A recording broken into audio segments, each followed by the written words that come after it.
Well, welcome everyone all around the world. We're delighted that people from around 35 countries are joining us today. Just a reminder, the session will be recorded. I'm Joan Lombardi, and I'm really delighted to be sharing and learning with you today. We're here to talk about the Nurturing Care Framework, which was launched at the World Health Assembly, as you know, last month. This important step forward represents a renewed commitment to the youngest children around the world. It's a call to action for all of those people around the world that are interested in providing comprehensive quality services for young children and family supports. We have 4 terrific presenters this morning and many questions coming in. Let me first introduce the panelists to you. We have Dr. Bernadette Dalman, who's the coordinator of policy and planning and in the Department of Maternal, Newborn, and Child Health at WHO. Next, we'll have Dr. Ilgi Erdem, who's a professor of developmental pediatrics at Ankara University and a representative of the International Developmental Pediatrics Association. We'll then turn to Alessandra Jovic, who's a representative of UNICEF in Eastern Europe and Central Asia. And then finally, Liana Gent, who all of you know is the executive director of the International Step-by-Step Association. So with that, I again want to welcome everyone and hope everyone has the technology up and running, and I'll turn it to Bernadette. Thank you very much, Joan, and my greetings from Geneva to everyone. So it's my privilege to give a short presentation on what the Nurturing Care Framework is, and I'm doing so on behalf of the World Health Organization, but also on behalf of UNICEF, the World Bank Group, the Partnership for Maternal, Newborn and Child Health, and the ECD Action Network. Together, the 5 organizations were close partners in making this framework come to birth. Next, please. So as an introduction to how the idea of the framework was born, I would like to refer briefly to the Landsat Series on early childhood development that was launched in 2016. I hope many of you have had a chance to take note of this series, but the key messages around this are summarized on this slide. First of all, what that Landsat Series taught us was to say, if we think about early childhood development, then the early years, starting from conception or even before, are very important for child development. It's the time when the brain develops very fast and when children are very sensitive to external influences. So that series then coined the term nurturing care, and we are going to see in this presentation what that actually means. It also identified at the time that if the investments are made early on at the right time as a precursor to then the investments that continue through education and later in life, that has actually lifelong benefits for the individual, as well as benefits for the health between generations.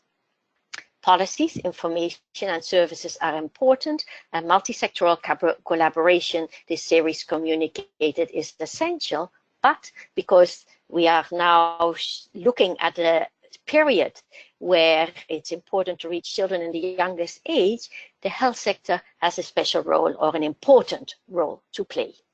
Next. So against the background of these 5 messages, the series also had more humbling news. It communicated to us that worldwide in low and middle income countries, 250 million children, or 43%, are at risk of suboptimal development due to risk factors. And for those risk factors that inform these numbers, only data could be used in relation to stunting and poverty, as these are available for many countries.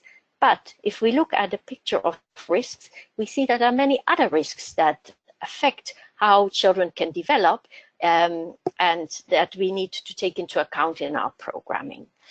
So you see them at individual level, and you see issues related to children who are born too early, children who don't get adequate newborn care, children who are stunted and disabilities. There are issues at the family level where poverty few learning opportunities. Sometimes partner violence play a role. The community, where we look at the environment, is that safe, is that clean, but also the interaction between people, and so issues of violence pertain. And then there is the system level. We know that in many countries in the world still, healthcare is not of a quality that it needs to be. So if we talk about these youngest ages, and we will see later what effective interventions are, where care is not equally accessible or of good quality, then families and children are compromised. And we see, of course, increasingly that conflicts and humanitarian situations affect people, making it very hard for families and young children to ensure that safe, secure environment they so much need. Next. So just a brief peek into what this means for Europe. As I mentioned before, low and middle income countries, when we look at this issue of early childhood development and nurturing care, we are really talking about a global agenda. Here are just some figures from the European region, where we see that a stunning amount of children are subject to abuse that may take different forms. And so the critical remark in this slide here is also that only a very small proportion of those children are being brought to the attention of services where families can get help to overcome these challenges. Next. So taking all these findings together, the issue of saying how do we now translate these findings that were published in an academic journal that are so important, that are really an addition to the field of early childhood development, into something that can be translated into programs. And so for that, partners came together and coined this idea of the nurturing care framework as a roadmap that really outlines why efforts must begin early. And so in this respect, this framework focuses on the period pregnancy to age 3, how nurturing care protects children from the worst effect of adversity, so giving the rationale for why we are doing this, and then describing what caregivers need in order to provide nurturing care and linking that to program activities. Next. So let's have a quick look at what nurturing care means. In this circle, you see reflected 5 components, which we consider are the indivisible components of care that every child has a right to receive. So there's good health, and we will look a little later at the interventions that have been shown to be effective, adequate nutrition, security and safety, and the 2 elements of responsive caregiving and opportunities for early learning, which together all 5 are relevant for every child and for every caregiver to be able to provide and enjoy together. Next. Next. So if we look at this concept of nurturing care, we realize, as I've mentioned, that inputs are needed across the life course. But the Landsat series also showed us that when these inputs are given appropriately, then the benefits come at very many stages.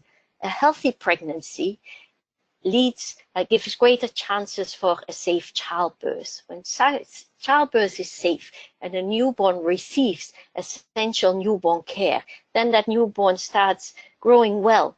And so healthy growth and development in these early years means that children are ready to go to preschool and then later to enjoy school education. The Landsat series showed clearly that when appropriate investments are made, the achievements in school of children are better. It makes that adolescents are better equipped to make that transition to the responsibilities of adulthood. And then productivity, as we see it in adults, even those who may have had adversities at young age, but who were appropriately supported to overcome these adversities, such as stunting, then can enjoy a greater productivity, meaning that data show us that about a quarter to a third of the average adult income may be gained additionally by people who have had this trajectory in which they could develop optimally. And then a healthy and productive adulthood leads then to the later stage of life when people age, where they remain in greater health, suffer from less non-communicable diseases, and in that way can make a contribution to society even further, including through caring for younger children. Next one. So what is then needed to support nurturing care? The framework clearly calls for a comprehensive approach where many stakeholders have a role to play. As I've spoken, I've given a lot of attention on what the child needs, the care the child needs to realize their optimal development potential. But equally important is to care for the caregiver. Our families, our parents, our other caregivers, do they have the capabilities? Do they have the time? Do they have the resources? Do they receive the support to provide nurturing care to children?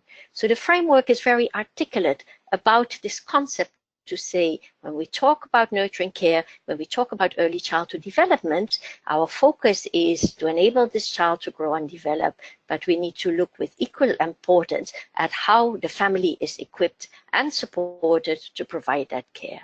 And so that requires communities that are empowered to work together to create these environments in which families live and grow and produce together.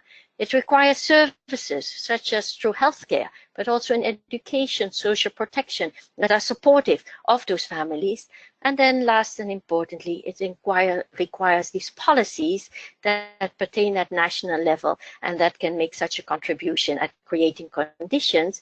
And just a few examples around these are maternity protection, minimum wage, being able for the people in the health workforce to take time in order to care for sick children. Next. So if we then look at the translation of these concepts into practice, then a key message that the Landsat Series communicated is that when we look at these very early years, from pregnancy to the first 3 years, then there are many interventions in place that have a direct impact on how children's brain develop. And you see them listed on this slide, starting from before conception, as I mentioned, family planning, good care that helps future parents to be in good health, both mentally and physically, to adopt that responsibility of becoming parents. But then the quality antenatal care, labor care, essential newborn care, enabling the baby to, once he or she is born, to be in direct contact with the mother through skin-to-skin contact, exclusive breastfeeding, all important elements for enabling a child to grow. So these services are being supported in many countries. It's essential that they continue to be supported, that they are of high quality, and that we can ensure that there is universal coverage of each of them. Next. But then the series also articulated some newer elements that may not be typically represented in many support programs yet. And so the issues of parental mental health, responsive caregiving, and opportunities for early learning for the child were brought forward as those elements that we need to look at more carefully and that are actually amenable, have been shown to be possible to be integrated into existing services. So here I would like to take your attention to one of the products around this, the Care for Child Development modules that UNICEF and WHO developed together that actually talk to this responsive care and help providers, healthcare workers and other workers to actually support the family in looking at how they interact with their children and where needed, strengthening that. Next. So within the framework, then the question also came, so if we have many children, how do we then organize our services? Clearly, there is a call to say throughout the population, everyone, all caregivers, entire group, communities need to be aware of the basic principles of what it is to provide nurturing care for children. They need to be supported by policies that gives them this time and resources. And when they go for their routine care, there needs to be some attention to this issue of nurturing care. But then clearly, there are the families and children that are at greater risk, who may need greater support. And here I think we are going to hear some more examples of how, for example, home visitation is a way of reaching these families, how they can be provided with this extra support by workers who have been equipped with knowledge and skills to do that.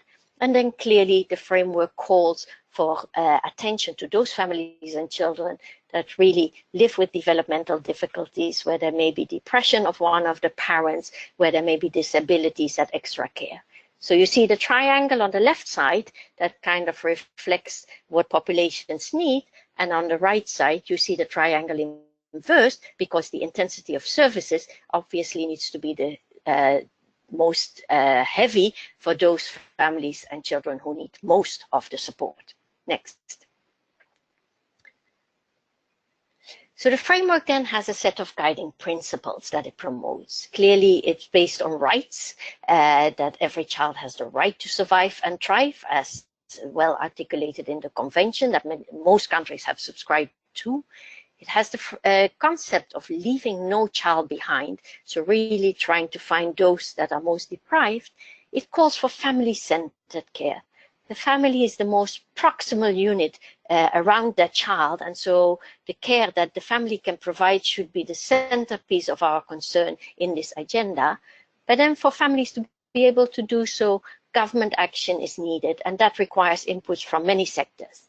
I think in many countries, policies are already in place that talk to this agenda, but what we also see is that maybe not all sectors play an equal role in supporting that. And so a message that the framework brings forward is particularly for health to step up to the plate and work closely together with education, with protection, with social welfare and other sectors to bring this agenda together.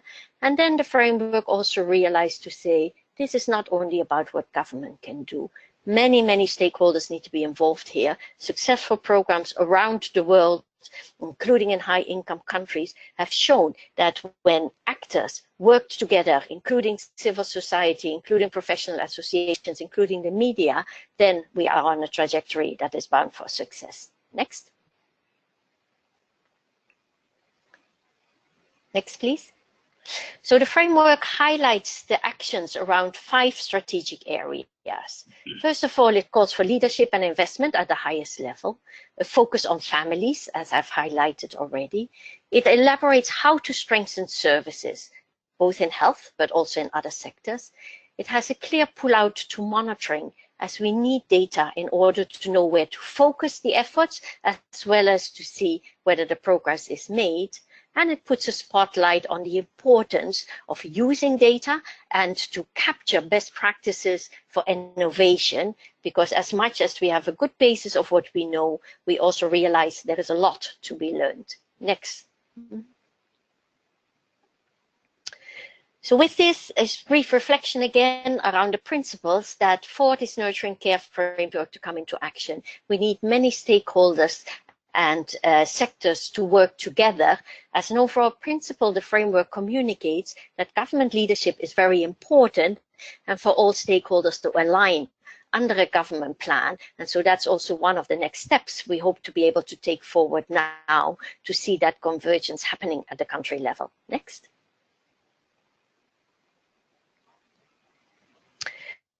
So nurturing care and the framework, the Landsat series, all came at a time when the world is preparing and putting the roadmap together for saying we have 15 years now with a set of sustainable development goals in which we really hope to make the world a better world. So within this framework, we show how the framework is actually building on and providing an input to these sustainable development goals, the 17 goals that are very broad, many of which having a direct impact on nurturing care, but also if we look at the evidence, realizing that if we can invest in good nurturing care, the impact will be felt across all these different goals. So this is really an agenda where we need to have a common sense approach of saying our children are our future. If we make investments today, we will have benefits that go across the lifespan, across multiple areas, and across generations. Next. So the framework has a few milestones. I will not dwell on those, but there are milestones to be achieved at the country level. There's clearly also a call out to the global community to say, please do your work so that together we can ensure that programs and policies are strong in countries and indeed every family and every child is being reached. Next. So in closing, I would like to alert you to the fact that there is a website. On my screen, the link, the address is a little small, but I think you will get the slide so you can see that. So it's the Nurturing Care website. And on that, we do not only have the framework, but there are a few other resources as well. There are at this moment 9 country profiles, and on the slide you see the Serbia one. There is a set country stories, and there is a set of 91 country profiles. And as you will see those in detail, you will see that they give for many countries a picture of what policies there are, what sort of the risks are and the prevalences, what are some of the interventions that are already in place at what coverage. And so this set of country profiles will enable us to understand the situation today, but also to establish an accountability mechanism and see is there progress in future. Next. So with these few words, I would like to thank you on behalf of the partners for the attention to be part of this seminar. I think we are beginning of the journey, and we realize and we are so gratified to see the interest of saying, what does this mean? How can we use this to add value to what is already going on? So I close with the words for saying that I'm looking forward to the questions and the conversation that will follow. Thank you. Thank you so much, Bernadette. You provided a wealth of information for everyone, and I'm assuming people will be able to use your slides in their own presentations when they're talking about nurturing care. Can you talk just a little bit more about the plans that WHO and others may have to implement the nurturing care framework in countries around the world? Thank you for that question, Joan. So this is indeed an area of our concern now, to say how do we move implementation forward. Now, we look back at a very rich 12 months in which a very broad stakeholder community came together to develop this framework, because what I've presented is not something that a few people created and said, here it is. It was developed through a consultative process. So more than 1,000 people from 111 countries contributed to shaping this content through online consultation. So having built that partnership and momentum, we would like to continue to write on that. Obviously, our first concern is the countries and what governments and stakeholders can do to look at their situation and look at the framework and say, what can we do better? What can we do different? How can we enhance what we already have with the guidance that is there? So at this moment, we are bringing together a map of saying, what is going on already in which countries? Who are the stakeholders? Where is the government strong in leading this? And out of this map, we certainly will identify countries that may be amenable for fast-tracked efforts in order to really show that the framework can be implemented and what results it has. We are also preparing ourselves to say, as countries and stakeholders request for inputs, we must be able to build capacity. And so in that respect, the areas that are highlighted, responsive caregiving, early opportunities for early learning, the skills around supporting that is something that many countries are asking for. And so we are looking at the capacities that exist worldwide for supporting countries to do that in order to be able to respond faster requests. So we will see in the next few months that we will have new initiatives where multi-country trainings will be held, pools of consultants trained to support that. We are also on the other side looking then at operational things, guidelines, operational framework, as well as improving the measurement and the indicators that help us to assess progress. So these are some of the things for people to watch out on the websites for these elements to come forward. Thanks again, Bernadette, and for your leadership throughout the entire process. You're making a very big difference for everyone around the world, I think. I'm going to turn now to Dr. Ilgi Ertem.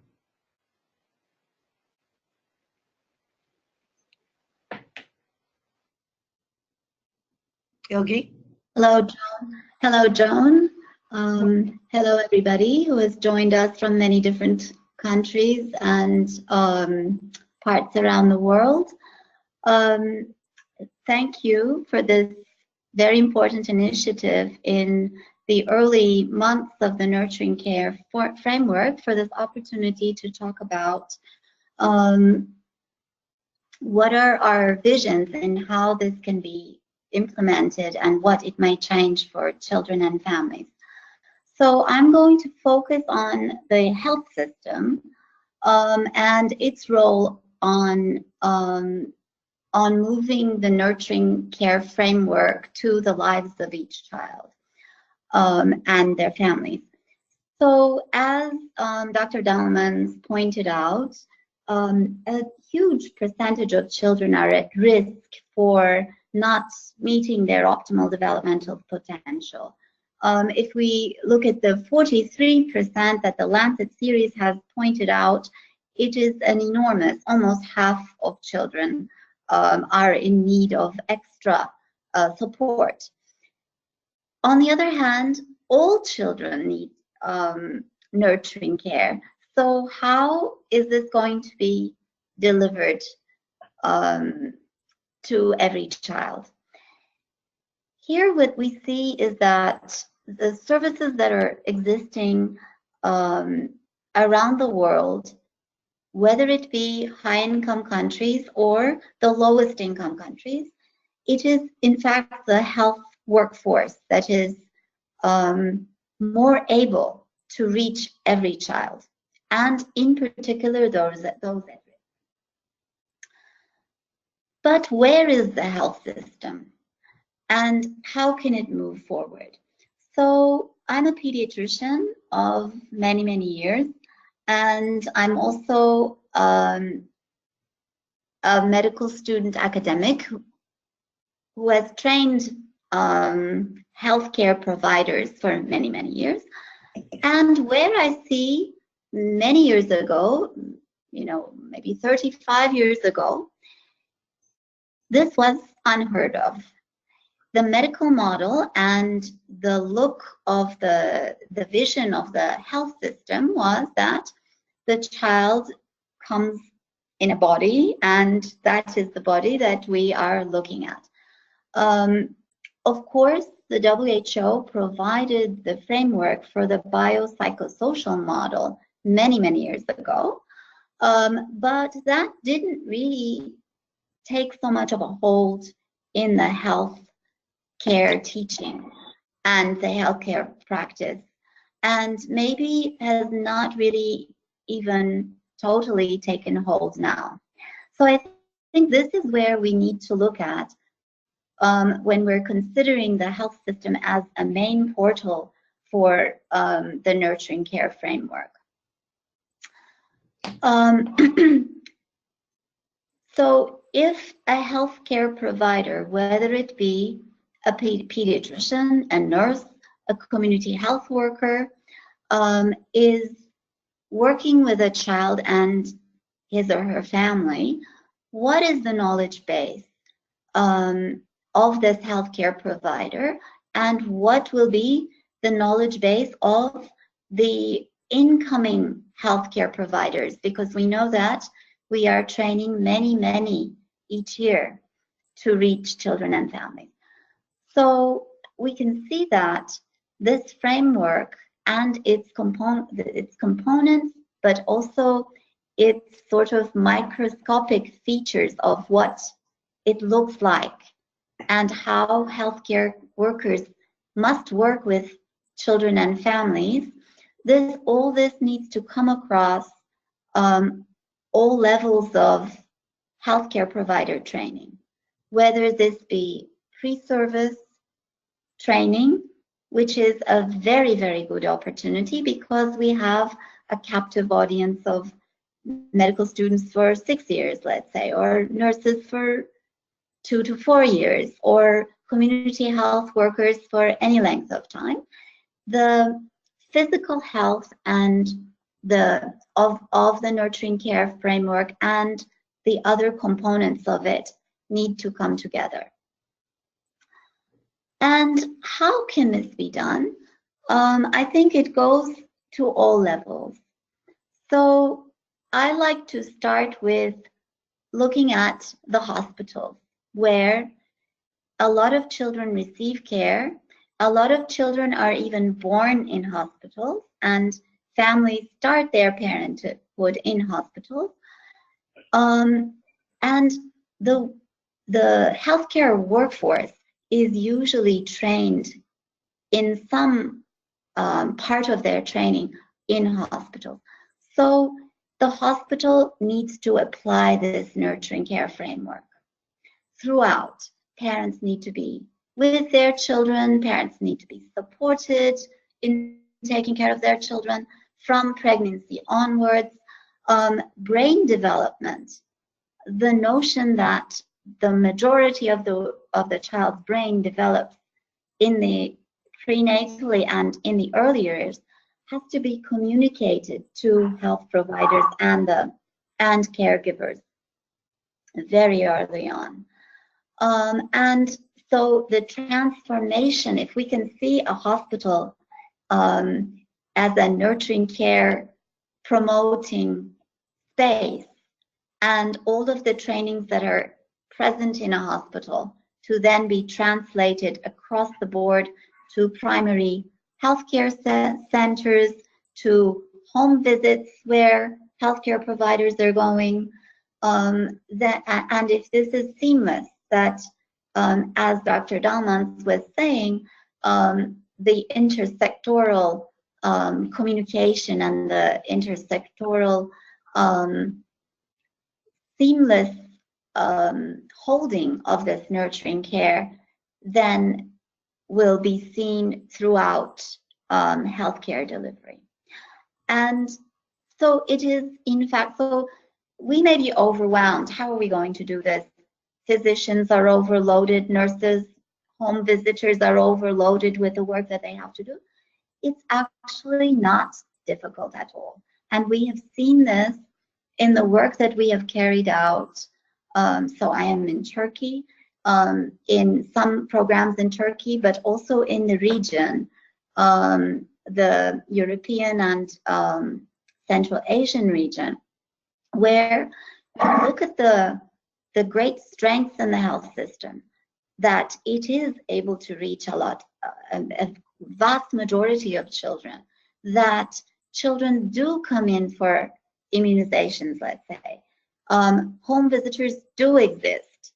And if you blend the child as a whole, and if you blend in the family-centeredness, which I think is a very important part of nurturing care, into the practice of health providers, then the message will come across to families that the way we take care of children is not just to feed them and to, change their diapers and put them to sleep. That so much can be done in everyday interactions, in just cuddling, caring, looking at children, playing back and forth with them, taking them into nature where it's tremendous learning, early learning opportunity, early reading, all of these very simple things that can be done can be translated to health providers and through them to families. Now, Dr. Dalmans also mentioned a very important component, and this is very dear to my heart because I work with children with developmental difficulties and disabilities, and these are the children in most need of the most intensive services. When we say most intensive, it is really that these children need what every child needs. So I think that is very, very, very important. These children are not different than other children in their needs. It is just that they may need additional specific components of nurturing care and components of other services that need to be provided. So there needs to be an early identification and monitoring of children's development and the nurturing care provided at each time point, so that this can happen in a continuum. And while doing that, I think the danger there is that the health system must pay very close attention to not medicalizing this either. So you need to provide nurturing care to your child. That's not the way this is going to work. We are going to have to learn more about what is family-centered care, what is an actual true partnership between service provider and family, so that both sides are nurtured and they in turn nurture children. Now, this of course is not specific or is not just belonging to the health system. It has to have a seamless continuum with other stakeholders that are touching the child and the family. So with that, I want to turn it on to you, Joan. Okay, I one question. Thank you so much, and again, over the years, for your leadership, particularly around developmental issues for children. How can we assure that when nurturing care is implemented, that it's culturally sensitive to the families that we're working with? Okay, so it's interesting that this is a worry for I think global initiatives, that maybe there will be different cultural issues that need to be addressed. It is also a worry when there are populations with different cultures that we are serving. I think that there is a culture of nurturing which cuts across cultures.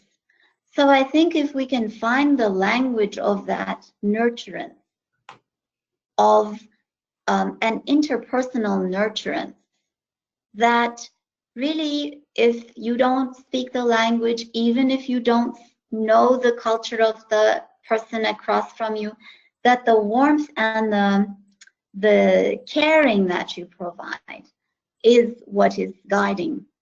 So I think once we recognize that that is in fact what nurturing care is about, that you are not going into a culture and saying, here's how to raise your child, that you build on the strengths and the uniqueness of each family and each child, that the cultural issues will be less of a concern.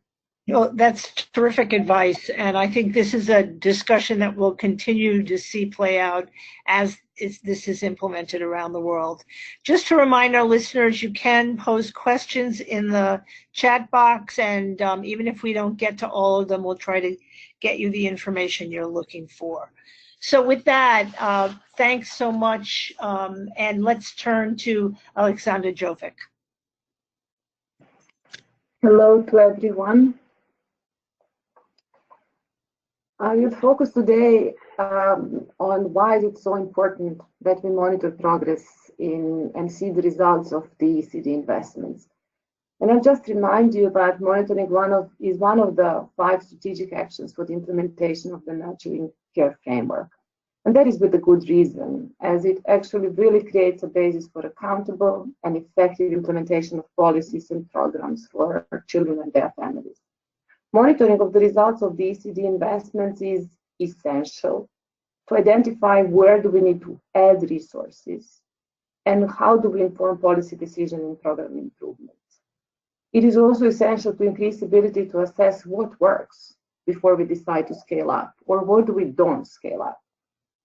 It is important to ensure equity in service provision and to ensure that no one is actually left behind. And one of the important reasons is to build support and advocacy, to use it as an advocacy base to expand services and programs provision. In order to be effective, Monitoring needs to be embedded in national plans and programs and based on a nationally agreed set of outcomes and accompanying indicators. You need to have, every country needs to have a national plan with the key objectives and the roadmap on how to improve service delivery and the nurturing care put in place. Integration of some of the globally defined and generic indicators, including the SDG indicators in these plans, is actually a good basis and a good practice and will help further as we go down the line in international comparability and measurement of the progress. Next one.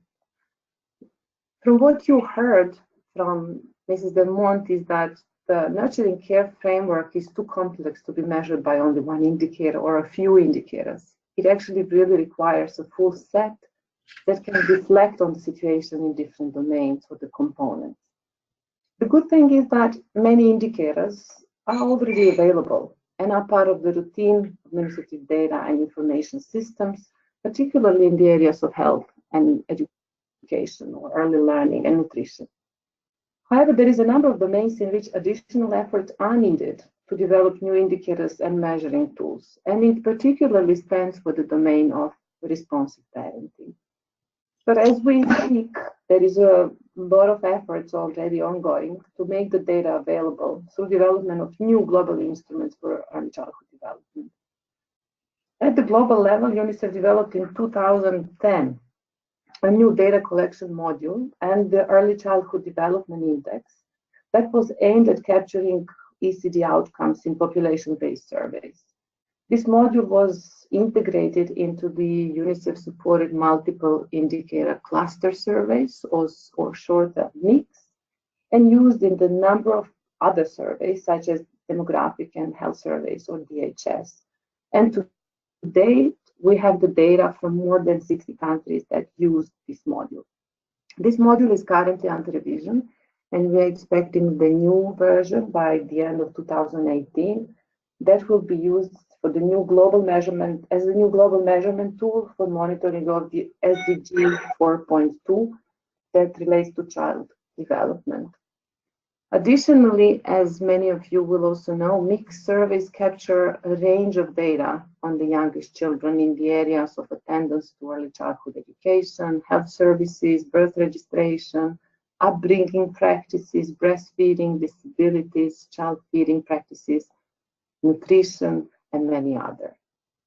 Furthermore, the World Health Organization 0 to 3 Indicators Initiative is working on developing of the new measures for ECD outcomes for the youngest children, from 0 to 24 months. And actually, this age group didn't have a lot of attention in terms of the measurement in the past. And UNICEF and WHO are closely coordinating to ensure synergies between these efforts in the creation of the measurement tools. I have to mention that the Agenda 2030 and such a high relevance of many ECD areas and indicators in the agenda also presents a strong driver to increase the availability of data. And at the national level, countries, depending country from country, there is a different database or the evidence base that we are starting from, but countries are making progress in increasing availability through administrative data collection. And administrative data tools actually have a lot of potential because many of them still didn't include relevant ECD indicators. So that is the next step, and integration of these indicators can happen rather easy, particularly again in the domains of health, education, child protection. In addition to that, the framework calls upon our attention to carefully assess where are the remaining data gaps and to cover them through household surveys, specialized research, to make sure that we can assess progress in all of the domains. And not less importantly, in order to really ensure that we do not leave anyone behind, we have to make all the efforts to make the data disaggregated. Only when we have disaggregated data by sex, age, income, wealth, race, ethnicity, migratory status, disability, geographic location, can we be sure that services are actually targeting or reaching all children, and particularly those who are in the largest need? We also shouldn't forget the strategic action number 5 of the framework that calls upon us to be innovative in all possible ways and to use new technology. And we already have a number of good practices in which technology is in function of enhanced service provision, but also data collection. So home visitors are using electronic devices in our region during their visits to families and simultaneously collecting data.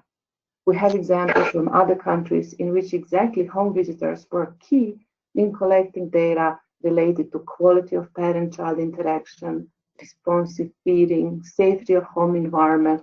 So, there and missing indicators in the domain of responsive caregiving. Our task is also to ensure that the data are available to parents and communities, because they have such an important role to play to ensure that the nurturing framework concepts reach all communities. So monitoring should be co-owned by the partners and communities and civil society, and be the basis for their engagement in monitoring and in demanding accountability and coverage and quality of services. And finally, a great work has already been done within the Countdown 2030 database by creating and populating country profiles for 81 countries around the world with the key selected globally comparable indicators. Countdown 2030 actually builds on the Countdown 2015. You can see the website link at the bottom of the presentation. We can go to the next slide. And you can also download these profiles from the Nurturing Care website, where you have a subset of indicators organized as per the domains of the nurturing care.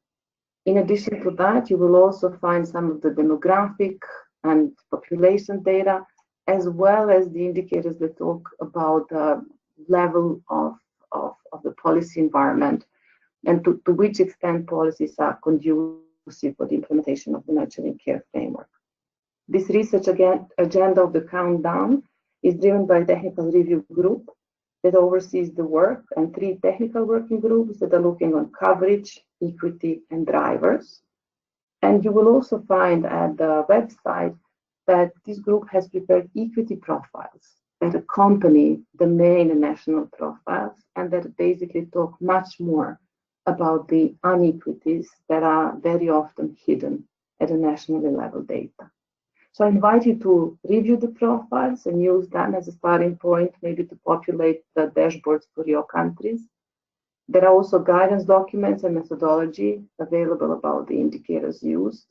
And what we are committing to as the Europe and Central Asia region is that we will support countries in our region to populate similar profiles in the future. And that's all from me. Thank you for your attention. Thank you so much, Alexandra. I want people to really look at these countdown examples, because they are a wealth of data for advocates and civil society all over the world to put these to use in their country. It's been a long time coming that we had this kind of data to share with policymakers. So I think it's up to all of us to put them to use now, to put them into action. Alexandra, I also want to thank you and the entire UNICEF team for your leadership, their leadership throughout the process. I don't think we would be where we are today around nurturing care without the leadership of UNICEF and WHO and many others working together. Before I turn to the next panel, I would like to ask you, Alexandra, how you think civil society can promote the nurturing care framework with policymakers. Well, the civil society at this point, when the nurturing framework is launched, and that, as you said, so much is, we need to actually raise awareness that a lot of the components of the nurturing care framework already exist, but that what works is actually the holistic approach and the entirety of all of its domains. Civil society in many countries will potentially be better informed than policymakers. So they have an important role to promote the framework among policymakers, but equally among parents and communities. They have a role to engage in monitoring at the community level, at the national level, and track and monitor what is the progress in the implementation, what's the availability of services. They have also a unique role in the direct interaction with communities and parents that need to be empowered to demand their rights, to participate in the process, to change these paradigm shifts and the power model in which service providers are the ones who are delivering and the parents and children are the ones who are receiving. And there are many good practices that are already in place and driven by civil society. So there is a lot of scope in showcasing those good practices at all levels and advocating for their scale up. Well, great. Thanks again. And I think it'll be important for those countries that are not in the countdown list to use the guide and the example from Countdown to develop similar databases for their own countries. So with that, I want to turn now to Leanna Gent and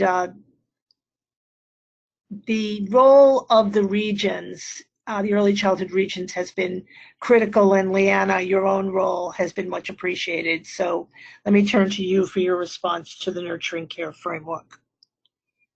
Thank you, Joan. First, I want to say what an honor it is for us to be hosting this webinar, which is brought to you with support from the Bernard van Leer Foundation, one of our supporters and partners. I will refer to the role of networks and especially networks of civil society organizations as an important player. As Dr. Dalmans mentioned already, there are many players that need to work together and have an important role in promoting the Nurturing Care Framework. And networks, especially networks of civil society organizations, have an important function to connect and empower, especially since by their nature, they often unite organizations from different sectors. And this way we can actually encourage learning and cooperation across the sectors, across disciplines, and across borders. And as Joan mentioned, there are several regional networks in different parts of the world. ESA is one for the Europe and Central Asia region. There is also ARNEC in Asia Pacific, AFCAN in the Africa region, and the Arab Network for ECD. And in addition to connecting and empowering our members from different sectors, we also have a role as convener. And this has already been illustrated by efforts of all the regional networks in, for instance, hosting launching events of the Landsat Series across the world in different regions, but also in promoting the key messages from the Nurturing Care Framework.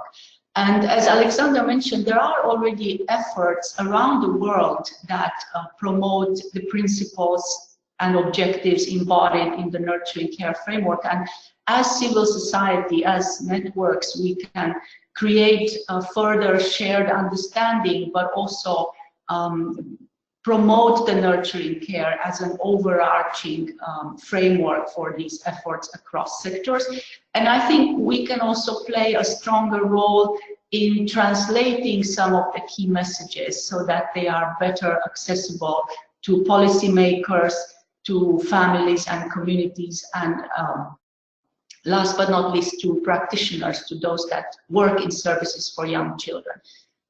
And finally, I would like to share an example from ESA as a network where tapping into the strengths of our members, but also into the knowledge of partners from around the world, we partnered with UNICEF Regional Office for Europe and Central Asia and created together a resource package for home visiting services to empower those that work in as home visitors, that is actually called Supporting Families for Nurturing Care. And it attempts to empower practitioners with the principles to integrate the principles of nurturing care in their work with families and young children. And I would like to share that many participants that registered for a webinar expressed a wish to have access to resources. And Dr. Delmans referred already to the website of the Nurturing Care Framework. And we will be very happy to share, when we disseminate the recording of this webinar, to share links to other sites, ISA's own website, the site of the Workforce Initiative that we co-host with Results for Development, and also the recently launched Early Childhood Matters. That is a very important set of resources that has just been launched actually yesterday, and is an important source for further reading on the principles in the Nurturing Care Framework, as well as examples and insights from around the world, including, for instance, how we can build environments in cities that better support young children and their families.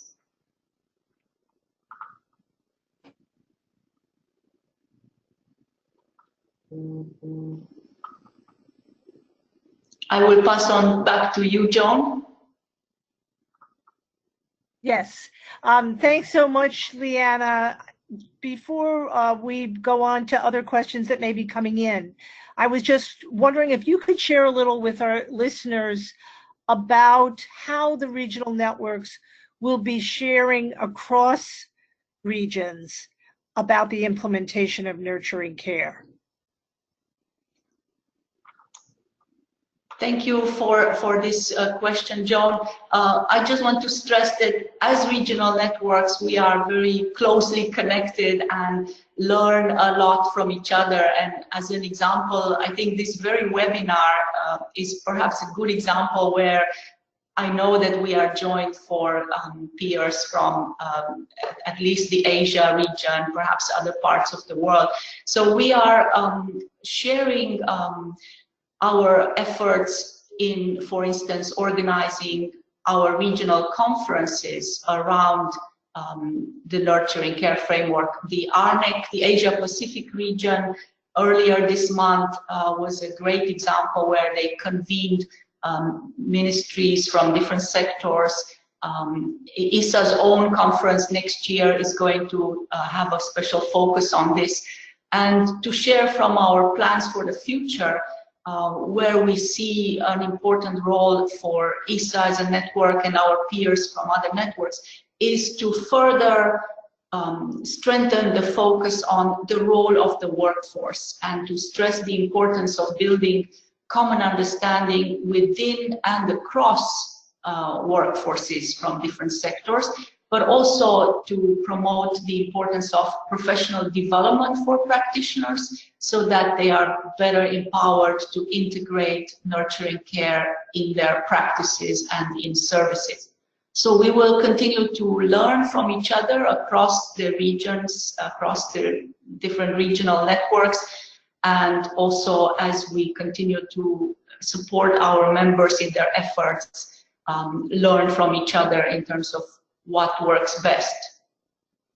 Well, thanks, Liana. And I want to again thank you for your leadership and for acknowledging the Early Childhood Matters. You see that on your screen now, and point out that there is a terrific article by Dr. Tedros, the Director General of WHO, which again refers to the Nurturing Care Framework, along with several other leaders in the field. I particularly want to point out the article by David Miliband and his colleagues from the International Rescue Committee, because we want to make sure that the Nurturing Care Framework is central to the humanitarian crisis that we're seeing all around the world. I also want to point out that there are several examples in the journal from Brazil to Bhutan, several examples of home visiting programs, including a new one that's emerged in the Arab region. So those examples should provide encouragement for people that are thinking about promoting the nurturing care framework and reaching out to the workforce that includes all of the elements, those people that work in health, nutrition, early learning, responsive caregiving, and child protection. So with that, let me turn to see if there's a few questions coming in from the participants. Sorry, you covered everything that came in. So we don't have, maybe only one question is how we are going to work together, how we are going to motivate all the relevant stakeholders to come together and work on the level of the countries. And I will open that question up to any of the speakers that may want to comment, and then I'll close out with my own comment. Working together. Go ahead. Yeah. Maybe this is Bernadette. I can give her first a go on this. I think that is critically important and of interest to all of us. As I mentioned in my speech, government leadership is always important to bring things together. But then underneath, both partners in countries as well as in regions and globally can contribute so much. So getting to understand in our community that is not a defined community that keeps expanding with people, to understand what's going on where is important. And I think with UNICEF, PMNCH, the ECD Action Network, we are making that effort to say, can we bring that map together, make it available so that wherever we are, we can understand who might be there around us in order to build on the assets of each other's strength. It's also important because if we can work around a common vision, we can be so much more effective in increasing the evidence that now is coming strongly forward of what works, but where we also realize that we want to deepen our learning of saying, from moving from maybe smaller scale initiatives to really programs that have fully infused this principle of nurturing care and are there at scale. We need to learn what it costs, this investment, what it takes to sustain quality of services, what it takes to reach kind of the families and children that are most deprived. So Zorica, it's I think a very valid question, and as we go through this journey, at some points we will find, the coordination may not have been optimal, but it's my sense that in the past month, a lot of strength has been gained among critical partners to really look at each other and say, let's do this together. Mm-hmm. It's very hopeful. Let me turn briefly to each of our other panelists for any final remarks, particularly around working together. Ilgi. Yes, so I will speak from an individual service provider perspective. Working together, I think whoever touches any child, if we are all aware of this framework and that early childhood matters and nurturing early childhood matters, I think that this will bring also collaborations within partners naturally. So imagine the parents of the child, the extended family, the preschool teacher, or the babysitter. So when we, and the health provider. So if we all know about the framework and the role of nurturing in a child's development and what it means, I think this conduces the working together at the individual level. And of course, how this is enabled for each of these parties through governments and through international working together is crucial. But that is how it will look like at an individual level, that there is no pulling of the child apart. There is just a holding, a very natural holding and nurturing of the child, which needs to take place. That's a great way to put it. Any final comments from Alexandra? Yes, thank you.